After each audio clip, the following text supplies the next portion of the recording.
Assalamualaikum warahmatullahi wabarakatuh. Ini salah satu hotel yang digunakan dan pernah digunakan oleh jemaah Ajak Travel sekitar tahun 2016, 17, 18. Kita ada pernah menggunakan hotel Syuhada ni, dan selepas Covid dia tutup dalam beberapa tahun untuk proses renovation. So ini salah satu hotelnya, bertaraf 5 bintang, idea klasik. So mari kita tengok apa yang ada di hotel ini ya. Antara yang menariknya dia menjaga klasikal, gambar-gambar lama. Contohnya tadi di sini tak silap saya ini gambar sama ada Jeddah ataupun Riyadh. Yang ini contohnya kan. Ini theme park ni lah, mungkin theme park ni di Taif. The Water Tower, right, Riyadh. Ada tulis tu, Burju Miyah Ar-Riyadh. Kat Riyadh. Yang ini The Old Dir'iyah. Ini saya dah pernah sampai lah. Dua-dua tempat ni saya pernah sampai di Dir'iyah. Sini ada istana lama. So kita tengok lagi apa menarik.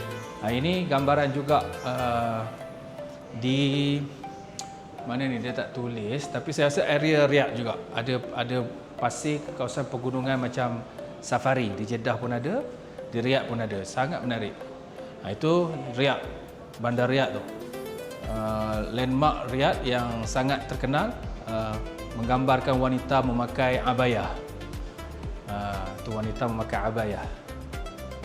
Okey, jom kita tengok lagi keseluruhan Fondok Syuhada ni yang bertaraf 5 bintang.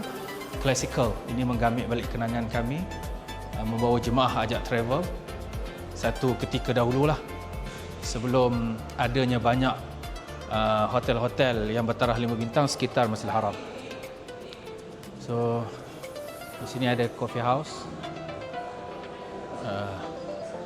Kemudian okey, kita tengok sini pemandangan keseluruhan hotel ni daripada lobinya. Ini Masjid Nabi sallallahu alaihi wasallam. Masjid Nabi sallallahu alaihi wasallam. Okey, kalau anda menziarahi Masjid Nabi sallallahu alaihi wasallam, pastikan kita betul-betul mengenali mana kedudukan maqbarah Nabi SAW. Yang ini Nabi kita, ini Abu Bakar, lepas itu Umar, diikuti dengan Umar.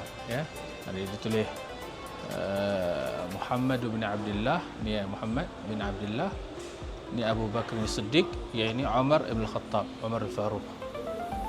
Okey, ini kita boleh kenal lah daripada situ.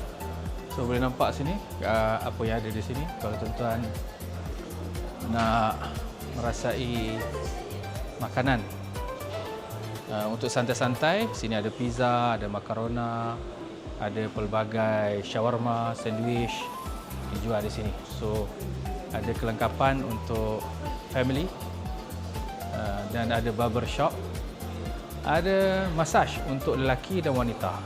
Ini menarik di Hotel Syuhada ni, di Makkah Al-Mukarramah. Okey. Jadi itu sahaja daripada saya untuk anda mengenali Hotel Ajak Travel.